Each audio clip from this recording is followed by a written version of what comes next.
Hello, welcome to another episode of the playonultra podcast. This is episode 116. Yay! Not I remembered. 116. 116. Yeah. How is everybody? Just want to bring this up because it's not related to gaming at all, but it's related to Trump. But it's a funny story. Okay. So here you go. There's like Politics section. There's like a tradition where it's not really politics actually. There's a tradition where I'm not sure if the other sports do this, but for the NBA, the champions of the finals will visit the White House. They will get an invitation. It's like a tradition thing. I saw this story every year. So the current champions are the Golden State Warriors, where Foe is, and oh my god, those tickets are fucking expensive. Anyways, Steph Curry, they're one of their top players and a household name in basketball worldwide, basically. Trump did the invitation because, tradition. And Steph Curry, which is a half black, half white dude, basically said he's not going to go because like a protest, stuff like that. I don't support Trump, blah, blah, blah. He's using that opportunity as a platform to like protest, And Trump... like a fucking child, pulled back his invitation. He said Steph Curry is hesitating. They are no longer invited. And I was like, Oh my god. dude, hesitating. You can't. He said no. You can't pull back the invitation once the guy says no. You didn't fire me, I quit. Like, that's what this is. Is he really 70? Oh my god. There's somebody there's a 7-year-old running his Twitter, I'm pretty sure. That's the only logical explanation. It was so funny. The entire team has decided not to go. And apparently, I believe they are gonna go to Washington. They're gonna do a trip there, but they're gonna like visit some historical museums and stuff like that. But it's cool. A lot of teams are supporting them as well. Yeah, good. So that's cool. But that was so funny though. That is. Well, I'm not gonna fight you anyway. Jesus, dude. And do you guys know the recent thing with the kneeling during the national anthem? Oh, absolutely. Yeah. Trump says people, athletes that are paid millions of dollars who do that should be fired. I'm like, it doesn't work that way. They're not working for you. I know. He's treating this entire thing like The Apprentice, basically. Pretty much. The whole thing's an Apprentice. But that pulling back the invitation part was so fucking funny, though. That's the best. So, oh, jeez. How are your weeks? Oh, gosh. I didn't do much. I'm still waiting on this mystery game. I mentioned last week that my brother has this surprise mystery game. All I know is it's anime related. That's all I freaking know. I have no idea what it is. Senran Kagura, maybe? I don't know. It's gonna be bad, whatever it is, because it was cheap and it was anime related. And when you have a PlayStation game that is cheap and anime related, it usually doesn't go well. So sorry, fans out there, but that's just my personal opinion. So we'll see. Still waiting to see. Tune in next time, hopefully. Oh, jeez. Yeah. I didn't do much. I played Skylanders. Did you beat it? No. I'm just like going through slowly different characters, replaying levels and stuff. Oh my gosh. How many times have you played the first level? So many times now. I did get Skylanders Giants for the 3DS. Mm-hmm. And I managed to get the glitch to work to reset the creation crystal. So that's cool. I can just do it how many times I want. Instead of buying multiple creation crystals, I can just fucking reset it as much as I want. The game is actually cheaper than the creation crystals I found. So fuck that. And I get an extra game. So yeah. Are there Skylanders speed runs? Sorry? Are there Skylanders speed runs? Certain levels do have speed runs. So like, finish this level within 8 minutes and you get a chest kind of thing. Okay. But I did play one of the free games from last month's from the September month PS Plus free thingy. It's called Bound Shattered Kingdom. That sounds familiar. When did it come out? It's a PS4 exclusive, and it came out in, I think, this year. Early this year, maybe. So it's an indie game, but I think it's a PS4 exclusive. It's definitely a PS4 exclusive, but I'm not sure if they had Sony publish it. So not really indie game, I guess. I don't know. But it's a third-person platformer that is one of those like very artsy kind of games. And the really, really cool part is the character, she is like a dancer. So all your moves are like ballet dancing moves. Like, I don't know what dance it is, but it's very dancey kind of moves. And there's no fighting, but you'll have like tentacles, basically vines like trying to grab you, and then you do those like spinny dance moves to like get out of vines. It's a very pleasant game, I'll say. Yeah, is it? It sounds like Escape the Tentacles no, game. No, it's not. It's a very pleasant game. No, barely any like speech. There is some, they use like some weird language and then they translate with the subtitles in English, those kind of thing. And probably there's some message here and there, I guess. It's a pleasant game, but the platforming can be a bit iffy. The jumping, so that's a bit annoying. But it's a platform adventure game, I guess. That's cool. I don't really know what other games I can compare it to. It's original. Ooh. You can't say it's a walking simulator.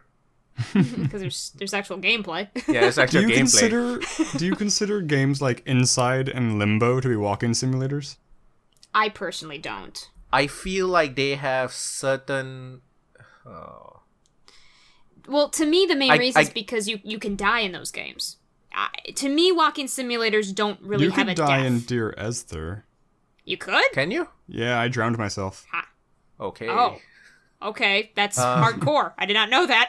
I guess it depends on how you define what a walking simulator is first, probably. Yeah.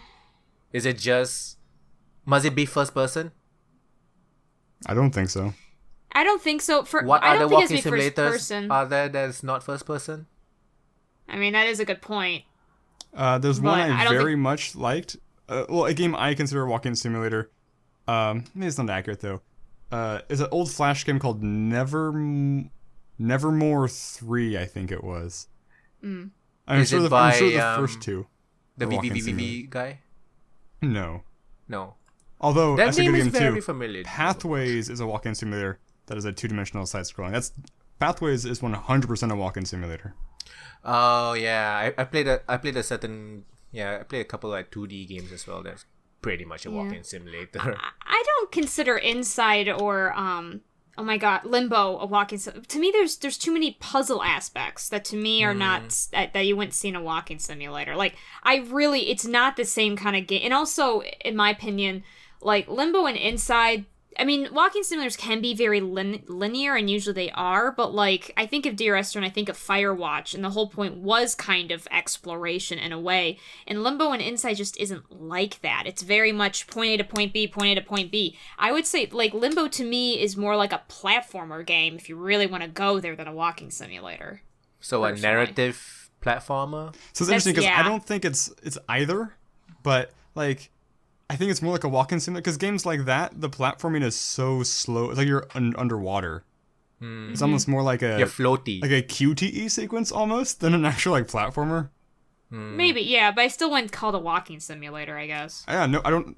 Me neither. I agree. I was just asking if you guys thought it was. Narrative platformer. Narrative platformer. We made our new genre. Literally narrative anything, right? That's yeah. I guess how much gameplay does it have to be before it's not a walk-in simulator? Right, Maybe. exactly. Yeah, if that's pretty high.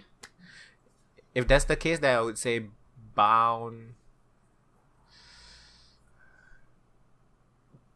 I guess Limbo because it has puzzle elements. Bound does not have any sort of puzzles.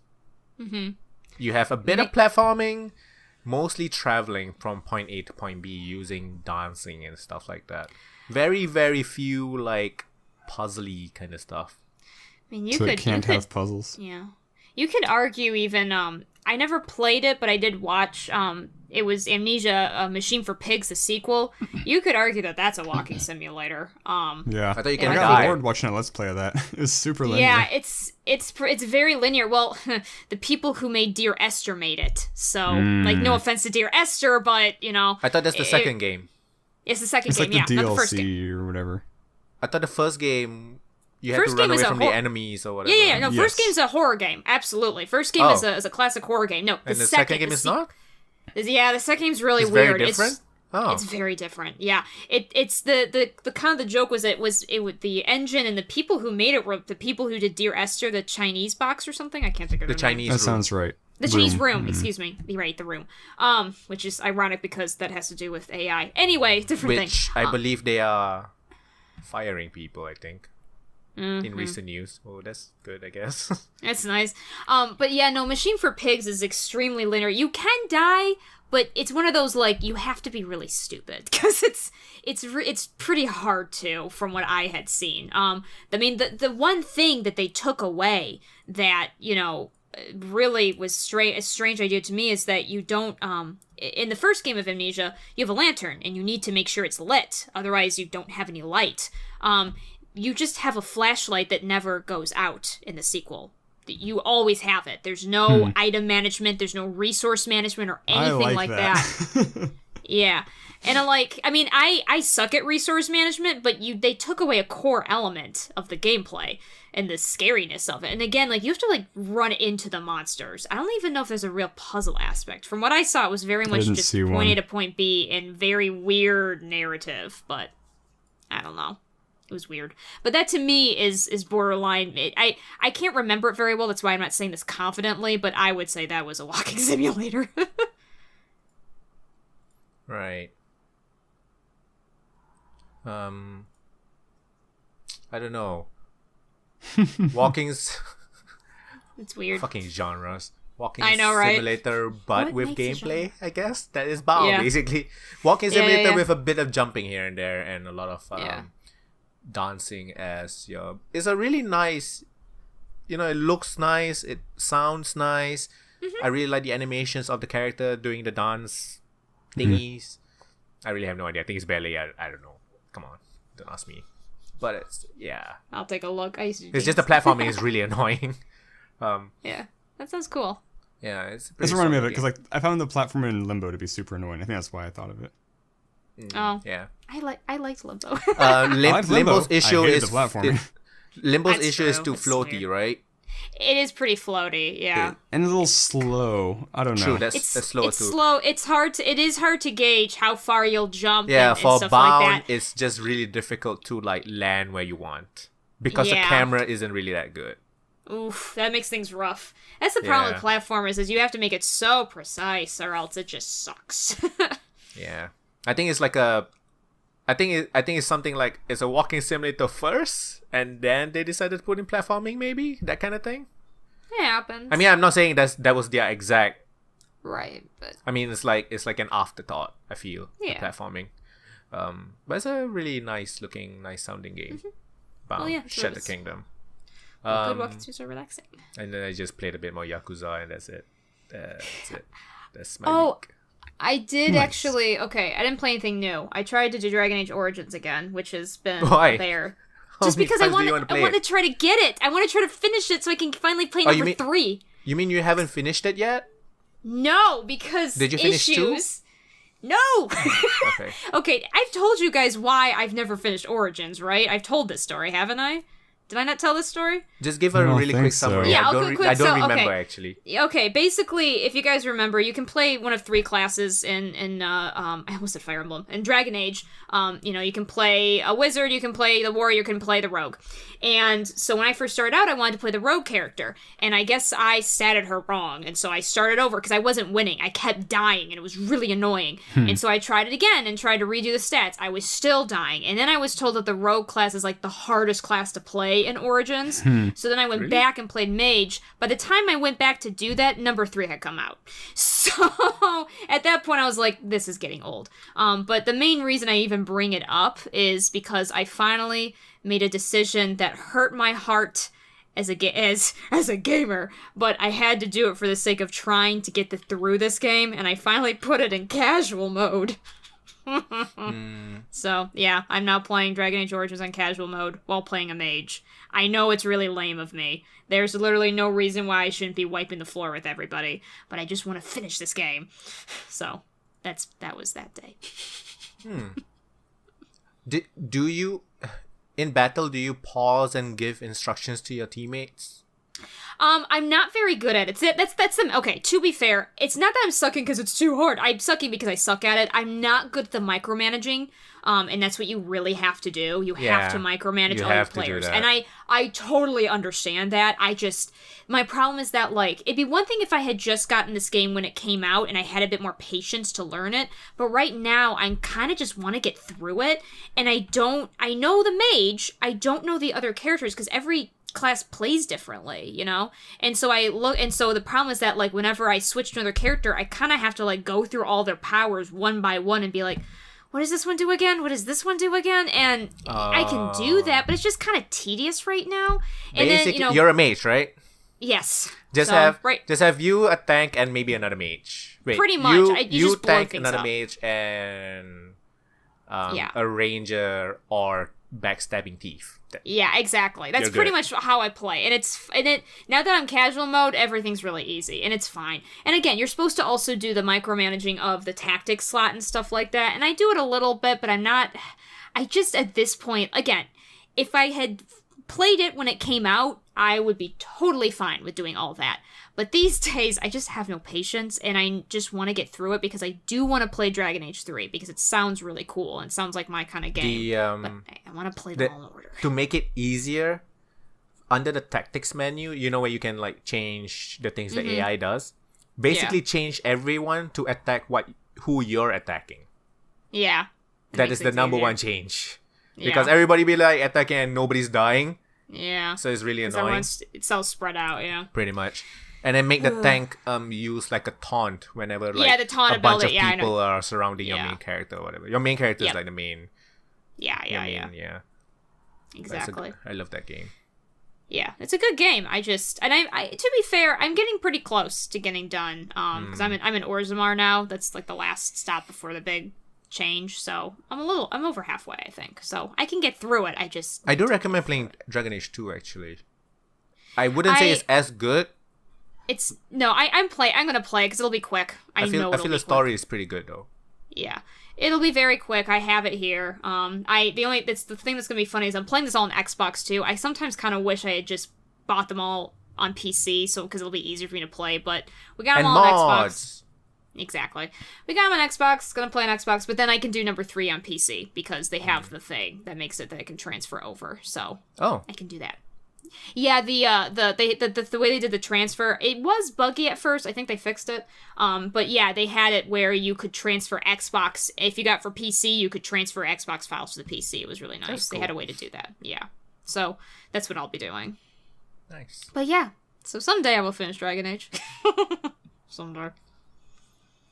Fo, what did you do? I forgot what I was going to say. I had something related to that. And I've lost it. Oh well. Related to what? Dragon Age? Yeah, I can't remember why. Oh, right. Okay. I remember having this conversation. I don't think it was on this podcast. I was watching something, and they had the hosts of the Nerdist like gaming subsection. I can't remember her name, but she was like on some panel with 2 other people, and one of them just kind of offhandedly mentioned how like if you're playing a game, like let's say like a puzzle game, and you screw something up, he'll just start over. Like he'll immediately like reload the last save point or whatever, or kill himself immediately, that kind of thing. And she was like, "You do that and you call yourself a gamer?" Like, no, you stick it out and you keep playing. I'm like, I have respect for my time. Like, why would you ever do that? It's such a masochistic thing to do. It's just because it's such a weird thing. It's just getting into stupid hardcore gamer BS. Like, only hardcore gamers do this. What the crap, lady? Like, what? Cheesers. That's to me what it sounds like. I was mostly just off put by how strong her reaction was. It's just like, the idea had never even occurred to her that this was a thing you could do. Just like, no, like, why would you keep going when you know you can't, like, win? Like, it's just a waste of time.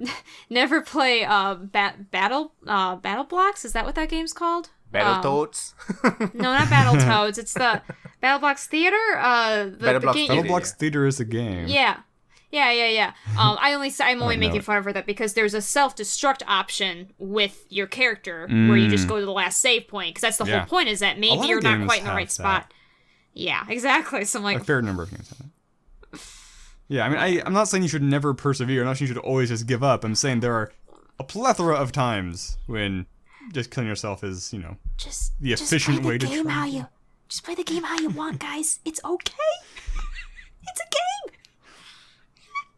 It's not that it's just a game. It's also like, just let people do how they want it, right? Well, yeah, exactly. Like, who cares? Anyway, just don't eat it. Please don't eat your game. It's just don't lick the cartridges. Don't lick the cartridges. Don't eat your game. You can spend that $60 on a way nicer meal. Trust me. I played Beat the Game, which I think we talked about on this podcast. That's how I heard about it. And it was okay. I beat it in less than an hour. It's a rhythm game, right? Not really. It's kind of like a puzzle game, but also not really. You kind of just walk around in a surreal atmosphere and pick up items, and then you'll randomly occasionally scan the sky for obstacles, which will give you that obstacle sound. And it enters your suite of sounds, so you can build your own sound music that plays in the background, and you beat the game when you get all the sounds, and have a concert, which has a kind of QTE sequence. It was cool, but it was really short. So 1 hour game? I beat it in less than an hour. Ooh. I'm looking at average playtime, 28 minutes. 28 minutes? Yeah. You could return that to Steam. I'm thinking, maybe. It's a $10 game for 1 hour. Ooh, $10 for that? Did I spend $10? I think I got it on sale for $3, but that's still more than I want to spend for an hour. You got it on sale? Yeah. It just came out 2 weeks ago, though. I can't imagine I spent $10 on it on any game, on any new game right now. Right. I can check my credit card history. I don't even remember. I paid money for it. If it's $10, I am 100% returning it. No doubt. Absolutely. Oh my gosh. How do you feel about that, actually? About which part exactly? Finishing a game and returning it because you're under the 2 hour mark. I mean, I'd feel bad if I spent $1, but if I spend, it depends on if I feel like I got a return on my money. And if I spent $10, I did not get a return on that money. If I spent, I don't know, $3, I probably won't even return it. $3 would be fine. Because there's a lot of, it's a very well-made, I can't call it game. It's definitely a game. Yeah. I mean, it's definitely a game, but the game parts of it are bad. The not game parts of it are good. The music's good, the graphics are good, but just walking around and clicking on stuff camera controls are garbage. It doesn't feel like a finished product, basically. It does not. It'd be one thing if it was also replayable in some fashion, but it doesn't sound like it's even that. So no, it's 100% not replayable. No. It's too bad. Yeah. I don't know. So it was cool though. I liked what I saw. If it had been longer, it would have been. I could put up with the back controls for more of that sort of thing. Okay. Yeah. I liked the really trippy visuals, but I don't know. So I played that. I played The Falconer's Moonlight, which is a demo. It's a full game now. I only played the demo, the free demo. It's a visual novel set in New Zealand, kind of like in Wild West times of New Zealand. So gold miners and that kind of thing. And you play as a person who is a member of a group of people called the Falconers. I'm not sure why, but they kind of they're basically vampire hunters, except instead of vampires, it's big, kind of spidery things.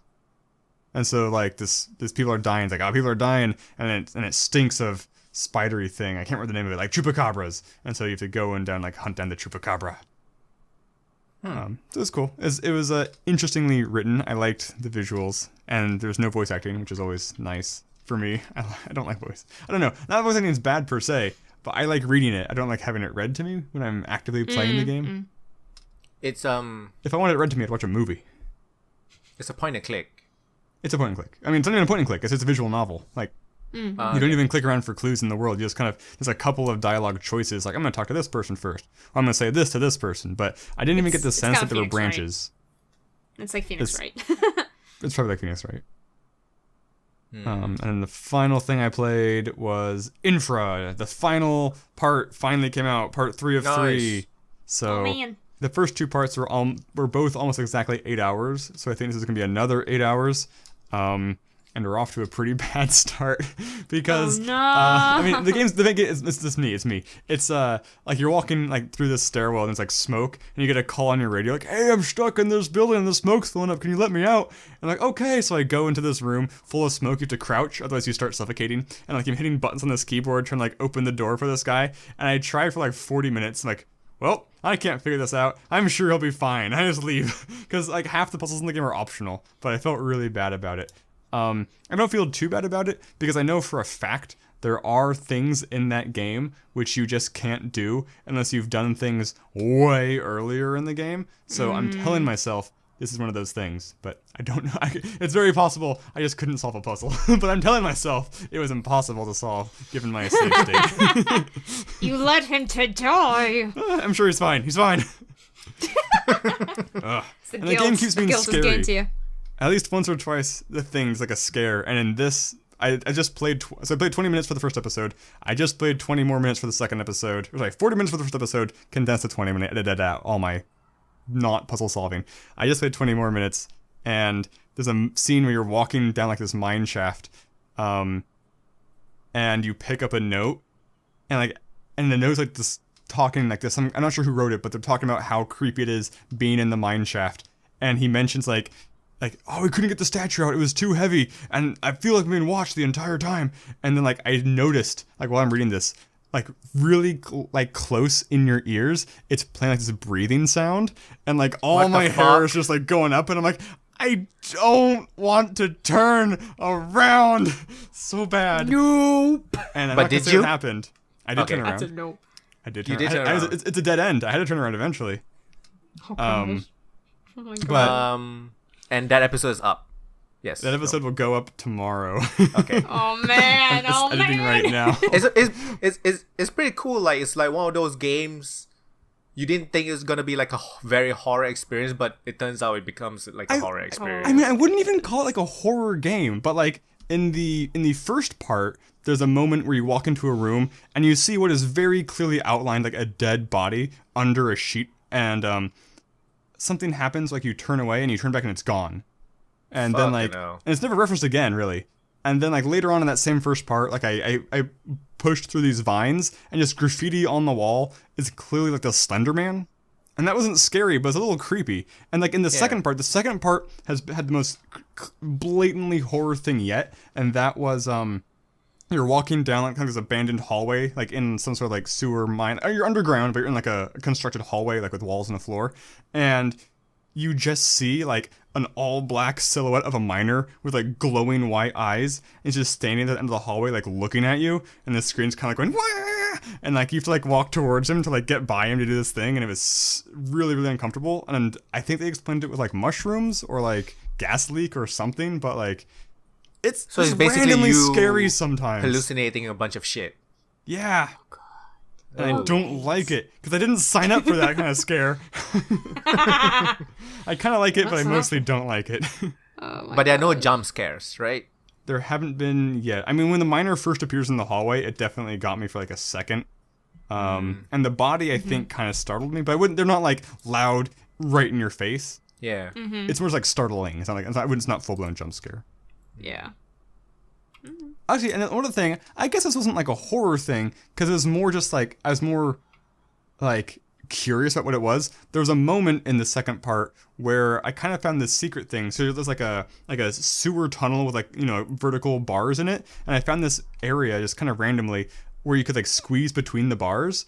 And I came on the other side and like, oh wow, maybe this is progress. Since I'm walking around and I found a tunnel, I'm walking in this tunnel. I'm like, oh, it's like rough hewn rock. We're in a cave now. And then like at the end of this cave this might be the statue the note was referring to, but this is, I don't know. Anyway, it's this weird statue, like nasty pointy teeth and like gems for eyes. And as you get closer to it, you can hear, like weird Cthulhu, like these weird, like, chittering sounds. I was like, oh, I'm leaving this cave.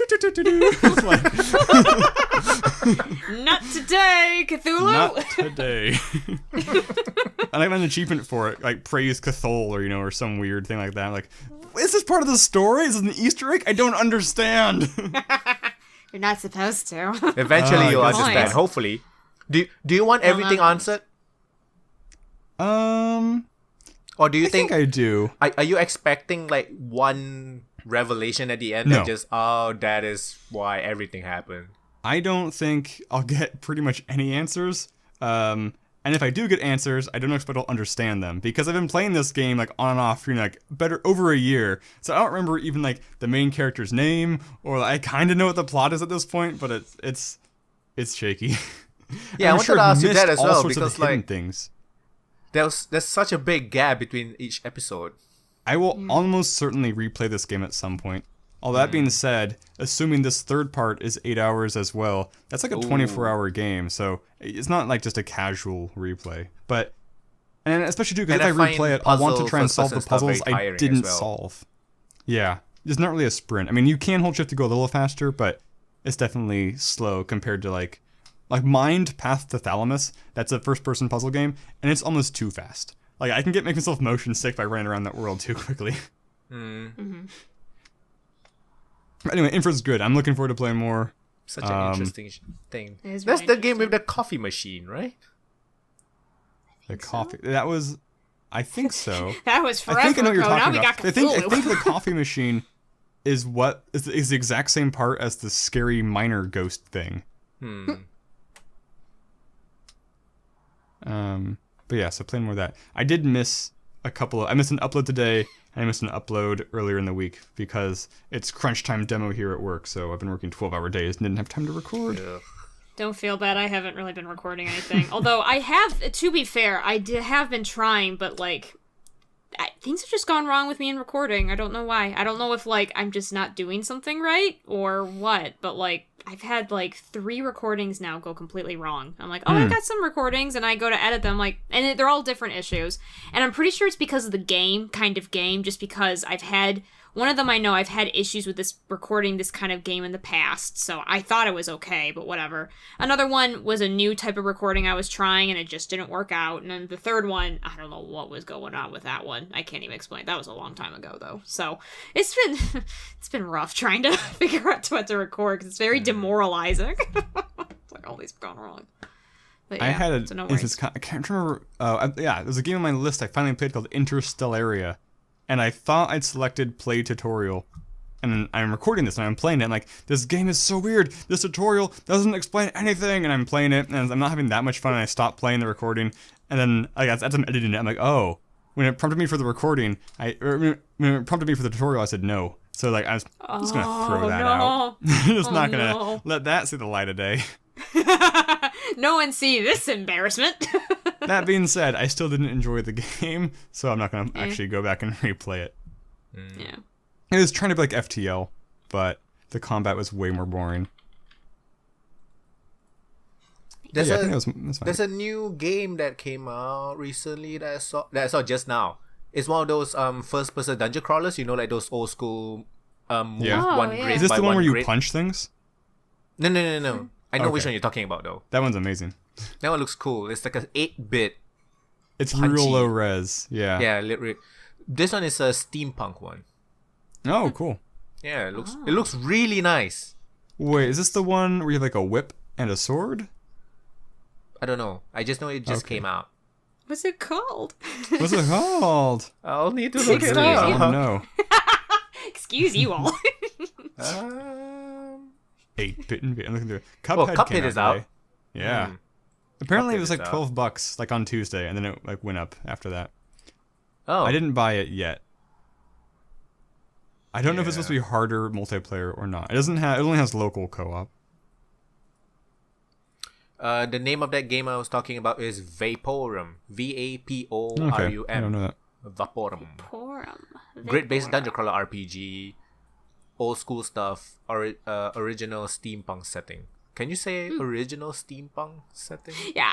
Yeah, I don't know what that means. Well, I think what they mean, I think what they're trying to say very is it's an literal original world with steampunk Yeah. in it. That's what Yeah. they're trying to say. It just sounds a little weird. I 'Cause like that- it because the screenshots, straight away my head looks, basically say to me like, this looks like fucking Bioshock. This looks really cool.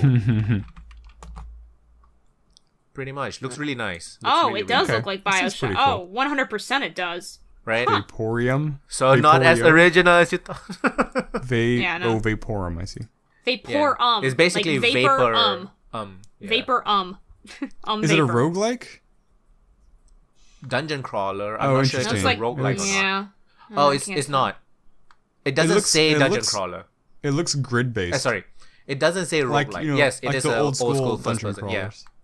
it is. It is one of those. That's It's like pretty Legend cool. of Grimrock if you played that. Yeah, yeah. Yeah. The designs are really interesting. So if you're into that, get this one. It looks really like the visuals The bosses looks really look good. super cool. Yeah, Yeah. it looks real nice. Yeah. Is it indie? I didn't hear if you mentioned Yeah. that. It is indie. Huh. Developer Fatbot There's- Games. There's SRO, no whatever that is. way a AAA or whatever is gonna do first Yeah, person there's- dungeon crawler kind of game anyways. Yeah, I know. It looks kind of scary, actually. Yeah, it has the Yeah. Bioshock vibe. I mean, It Bioshock does. 1 was It scary. really does. Bioshock 1 was so fucking Bioshock scary. 1 was kind of scary. I mean, it wasn't traditional horror, but things Yeah. jumped out at you when you It's had the to vibe. Had and moments shit. like where you're walking around a corner and you see like a Yeah. silhouette of like a lady with a knife over a baby Right. carriage or that kind of stuff. Right. It's I wouldn't call it horror. It just had its horror moments, and that's. I mean, it's hard the to vibe have. that I I'm guess getting. I don't know. It's set up like a horror game, but it's hard to have like a horror game where you have any sort of like empowerment for the player. Like it's really hard to have a horror game where you have a gun. Oh no, absolute. I agree with you 100%. I just felt I just know for Bioshock it had like horror like elements to me, but it's definitely not a horror. I mean, I was game. scared while playing it. I mean, it's kind of weird because I think of Jesus, what's that game they made 3 that they said was like a space horror game? What's the name of that game? Dead Space. Dead Space. Dead Space. That- The first Yeah, one that I think one was was- scary. Very yeah, scary. the first Yeah. first one was pretty horror, and then the other 2 were more like Yeah. shooters Yep.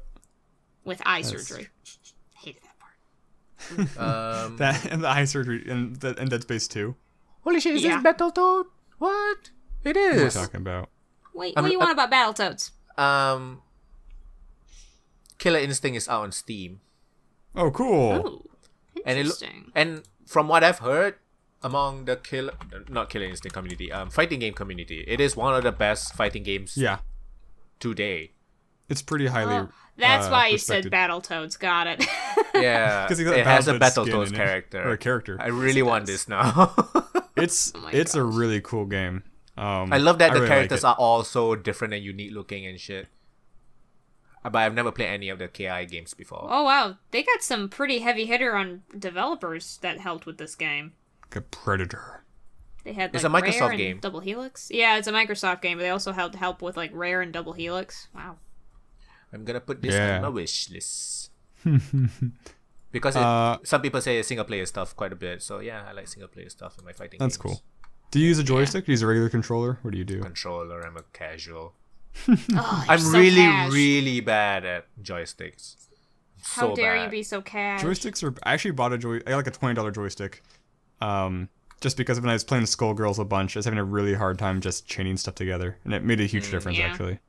Really, I'm really bad. I played Tekken in the arcades back then, and I was so bad at the fucking joysticks. I'm so much better with D-pad. Interesting. Yeah, and sometimes How I do you do do, see like, I sometimes art do see movements? like professional.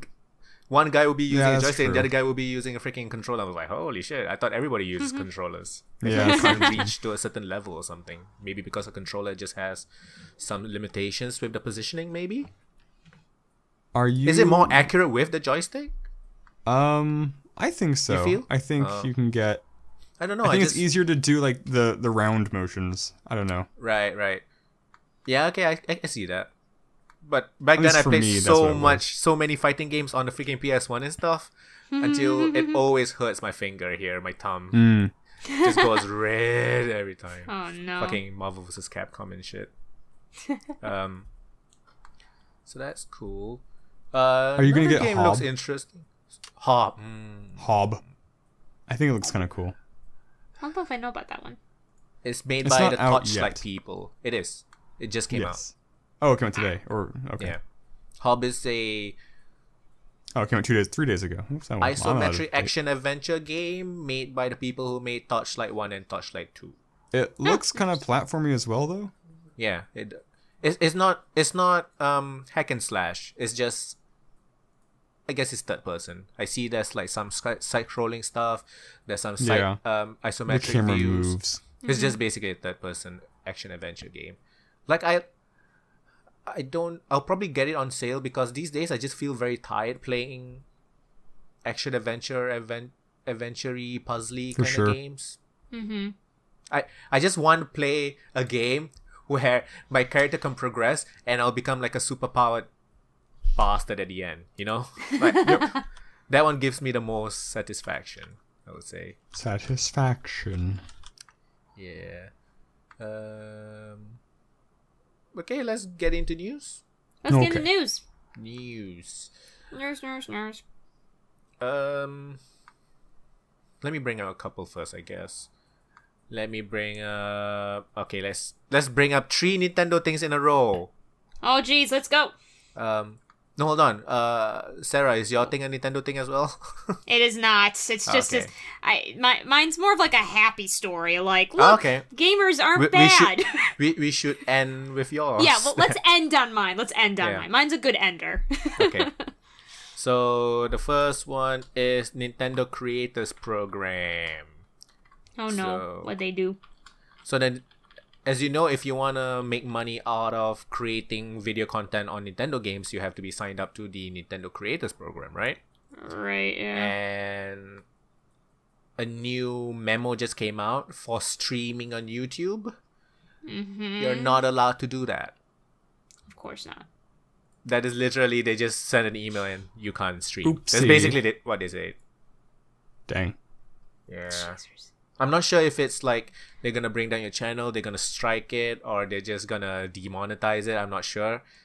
I don't really any care. Nintendo game ever, or is this, Just Nintendo in general. If you're part of the Nintendo Creators Program, you can't stream on YouTube. You can't do live streaming. You can't be on YouTube Live, whatever.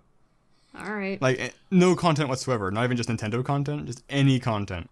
Just live streaming. No. Okay. You can Live live stream streaming other Nintendo stuff. games. Yeah, Okay, I'm pretty okay, sure you got can. it. Yeah. That would be fucked up. That'd be super weird. I don't think they have the right to do that. I That's mean, it. It depends. does sound like a lawsuit waiting to happen, but it probably won't go anywhere. You we'll can't see. create competing stuff. I don't know. I don't know. So that's one Nintendo thing. The next Nintendo thing is FIFA 18 on the Switch.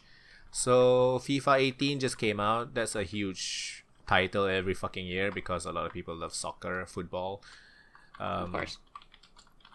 On the Switch, there is no online play at all. Oh. What?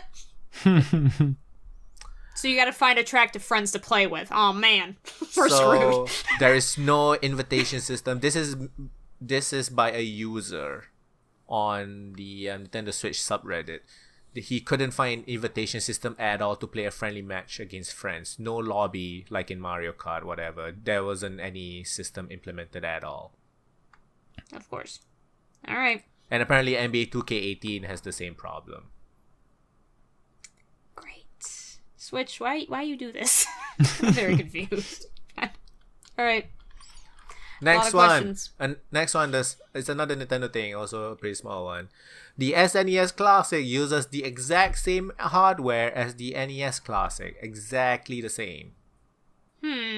So you pretty much can hack your NES Classic to play SNES games, I guess. I heard Alright. something. I can't remember if it was the NES Classic or Which one's the most recent one that has outstanding orders still? So the point is there's some one of these products has outstanding orders on Amazon, like we're waiting for more so we can fulfill these orders on Amazon. I'm guessing both. Probably both. Yeah, probably. So I can't remember which one of these products this is happening to, but people have outstanding orders waiting to be fulfilled. Meanwhile, Amazon, have you heard of Amazon treasure trucks? No, what is that? What? Amazon does this thing like in random cities. I don't know when or where this happens or like how you even find out about this, but it's like in 2 hours an Amazon treasure truck will be showing up at this intersection, and you can just and if you're there, you can just buy stuff from the truck. And so these trucks have been having these Nintendo Classics items in them. It's like, how are you doing this to random people when you have customers who have given you money already? Exactly. Yeah, it's pretty screwed up. Jeez. So sad. Yeah. But that's kind of funny that you can just upgrade your other one. Yeah. So, that's it for Nintendo stuff. For what do you got? This is a side thing. Have you guys? So you guys were all excited for Was it Hot Day? No, what was the game with the dad simulator? The dad dating sim? Dad Simulator. Yeah, It's called Dad Simulator? Okay. No. Well, it's Dream called Daddy. Dream Daddy. Dream Yeah. Daddy. Dream Daddy. Yeah. I saw a game that I thought was screenshots from Dream Daddy, but it's actually a game called Coming Out on Top. Let me read you the description. How do they spell the... It's COMING, out on top. Okay. Okay. Coming Out on Top is a choose-your-own-fate game which places you in the role of college senior Mark Matthews. You are about to come out of the closet and are ready to make up for lost time. With the help of your loyal roommates, play through 6 hilarious routes and 10 unforgettable dates. 18 hot guys are waiting for you to win them over. Wait, this is new? It's not even out yet. Or no, Okay. it comes out in It 3 came days. out- It comes out October 2nd. Weird, because okay, however many this is days gonna it be is. this is sound really weird, but I remember when I went back like my 2 months, I had a Renpai phase, as when I was just looking at all the bad Renpai games people made, and I remember one was it sounds like that story where it was like Well- you go to college, and so I'm wondering if they just revamped it or what. To be I'd have to fair, see the this art. Steam page has been up since 2014, so it could Oh. Okay, that Yeah, would make could be. sense. That would make sense. Yeah. Okay. It reminds me, I didn't know what I was in for when I was playing this game. I played a demo for a game like 2 years ago that was a gay dating sim, but all of the characters were orcs. That sounds fucking familiar. I did it on my channel like 2 years ago. I was like, I thought it was like, oh, a game where you play as an orc. I love orcs. Let's play as an orc. Oh, it's a gay dating simulator. Okay. Yay! How progressive. Orcs can be So gay progressive. too. Yes. Rights for gay That's works. not really news. News. What did I post in the channel? There was something. Oh right, it was about friggin' Forza. We talking about Forza. Forza's. Why did I do that? Nope. Forza's microtransactions. And so I haven't played a ton of Forza games. You could say I haven't played any Forza games. And You could say. You could say. And so I guess a big part of Forza is, doing races, getting money so you can buy like the customized car that you want, your little cosmetic things. I don't know if there's performance things. Like every racing game ever made, basically. Pretty much every racing game ever made. Yeah. So you can do things to make the races harder to get more money. Right. In the new Forza, you can still make them harder, but you can make them harder, but you can't. You won't get more money for it unless you have like a mod which drops from the random loot boxes. And it's consumable. So like this mod will drop and it's like, you can do the next race at night for extra money. It's like, I could do that before in other Forza games. But now it's like a random drop thing. And this is a big deal because the random drop is now influencing how much money you can get. So it's like it's a little cyclical Basically, thing. So currently your actual money is now influencing how much you can get in-game money. Currently, at the time of this recording, you cannot use real money to buy in-game currency, but they have pretty much explicitly said that they are going to do that eventually once the economy stabilizes. Once the economy stabilizes? So What because does you that can, mean? because you have like your in-game credit currency, and you can like sell your cars to other players for that currency, and buy cars with those credits from other players. They're gonna have a player marketplace, basically. Yes, exactly, precisely. And then you can. So like, I think the custom cars, like being able to paint your own cars, I believe that's still a thing.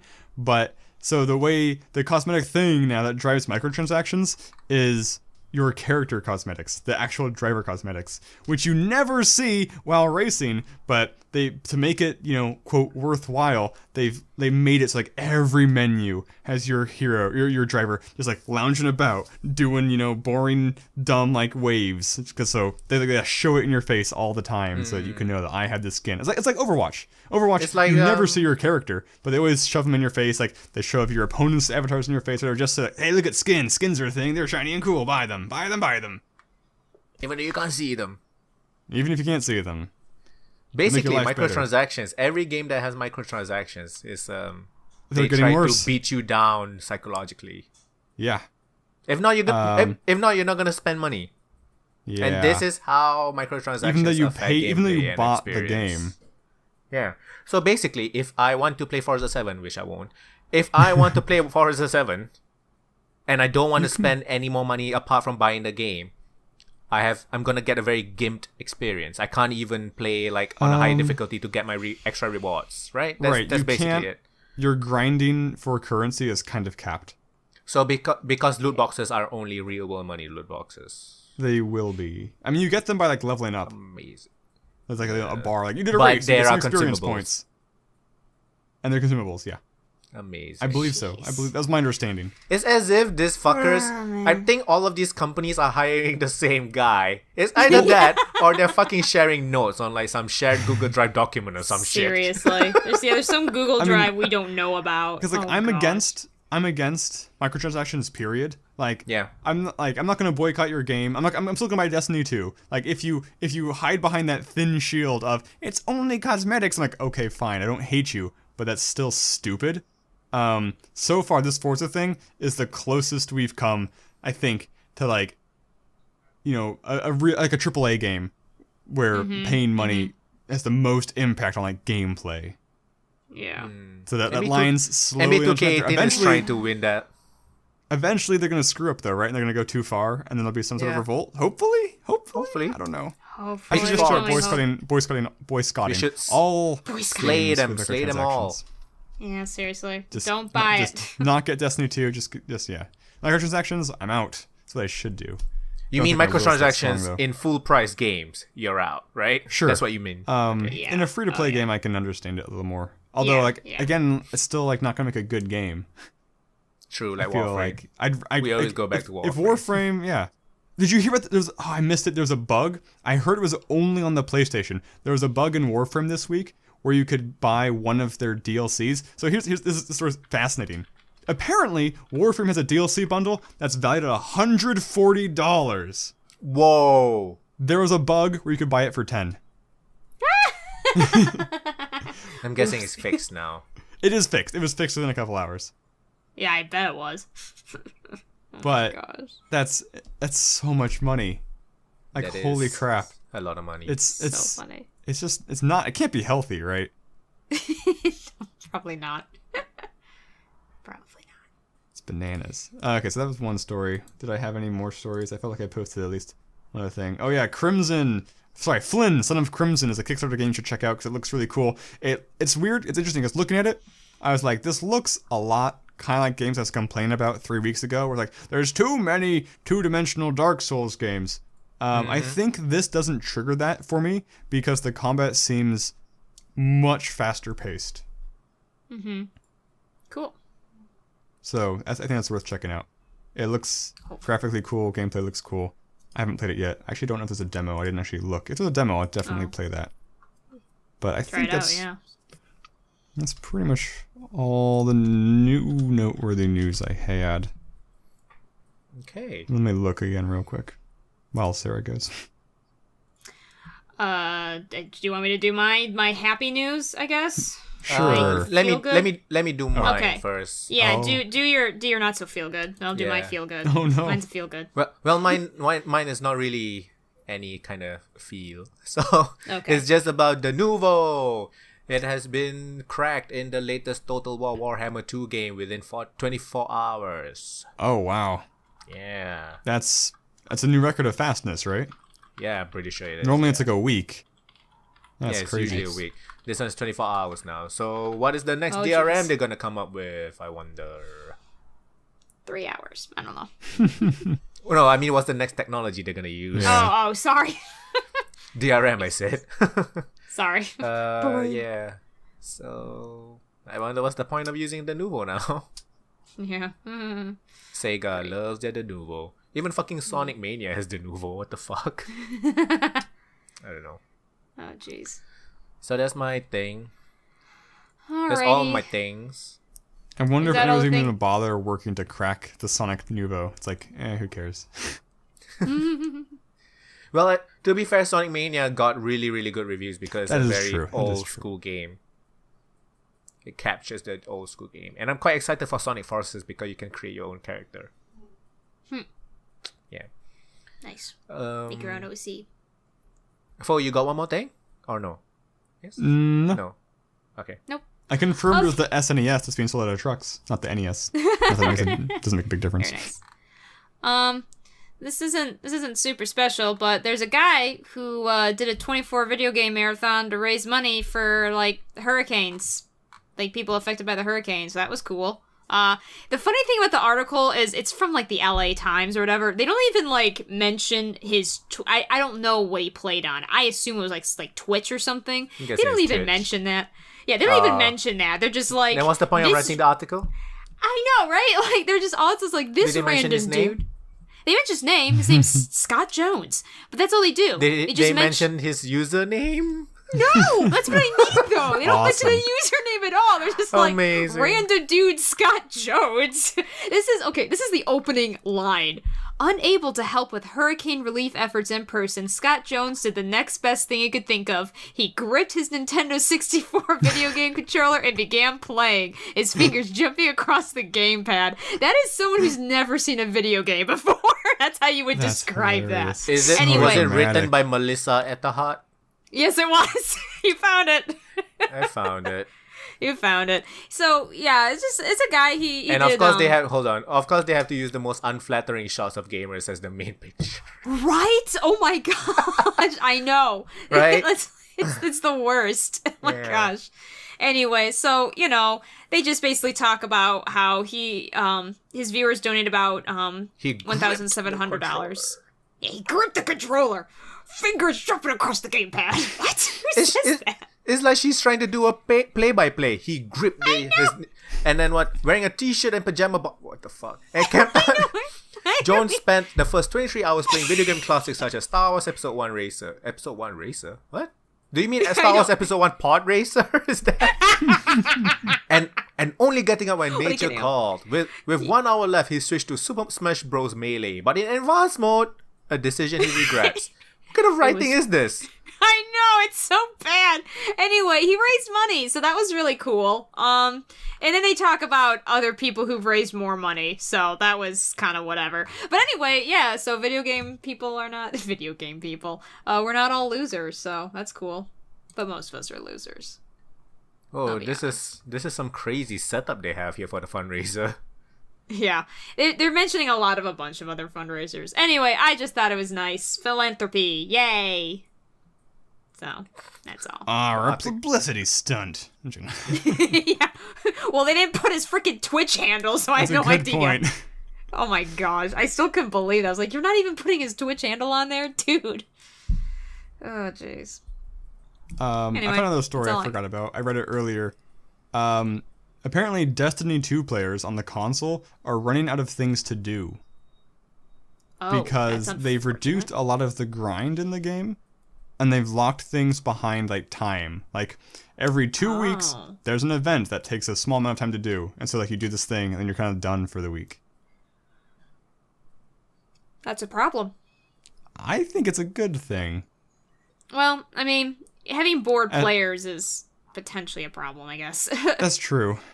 I guess you won't have any people who, like, live in Destiny then. But I like it for me, because I can play for a little bit each week and still play other video games. That's true. It's definitely good for people who, can't dedicate. So maybe that's what's kind of for. It's for people who can't dedicate all the time. So it's more for, like, the working millennials and less of the, people who are teenagers. Yeah. I guess. And there's no monthly fee. If there was a monthly fee, that'd be a much bigger problem. That's true. That would be a problem. That's good. That's good. There's PvP and stuff. Yeah, I don't know. I think it sounds kind of cool. We'll see. We'll see how it works. See. And happy news. A couple of updates. Uh-oh. Last week when we were talking about NBA 2K18, right? The name of their currency is VC, which I forgot what it stands for.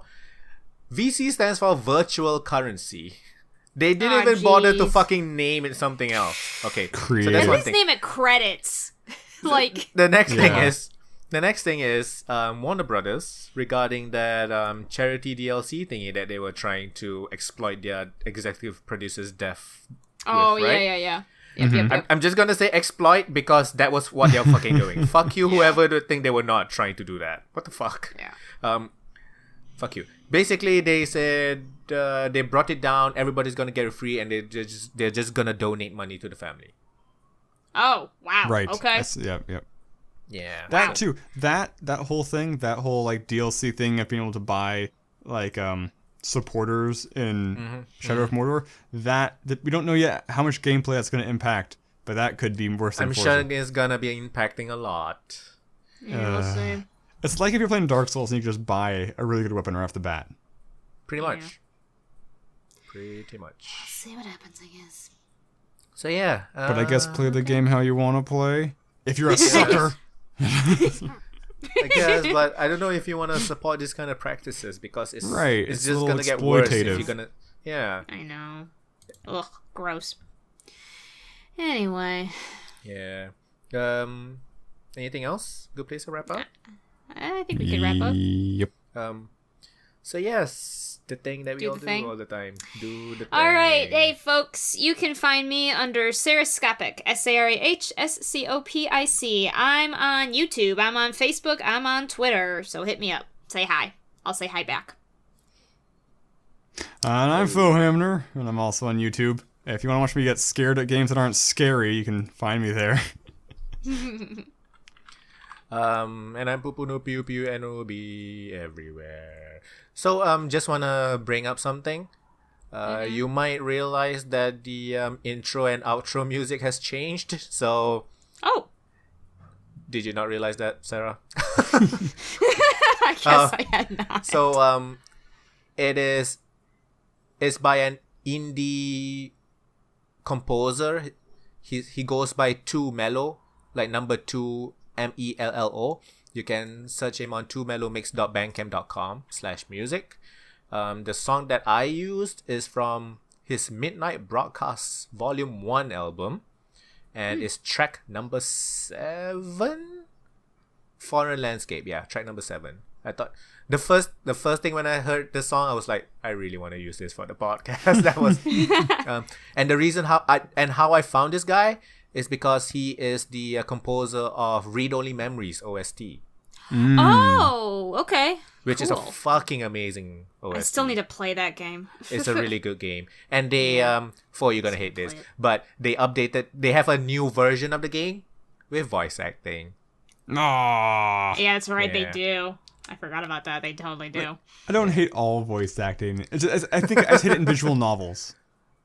Well, it is Or, like, I'm reading a visual Kind of a novel. visual novel. Oh, dang. Well, It kind of screw is that like a then. visual novel, yeah. Yeah, And the game that you hate, you said Harold, right? Yep. One I of the don't hate voice. You hate the voice acting. I hate the voice acting.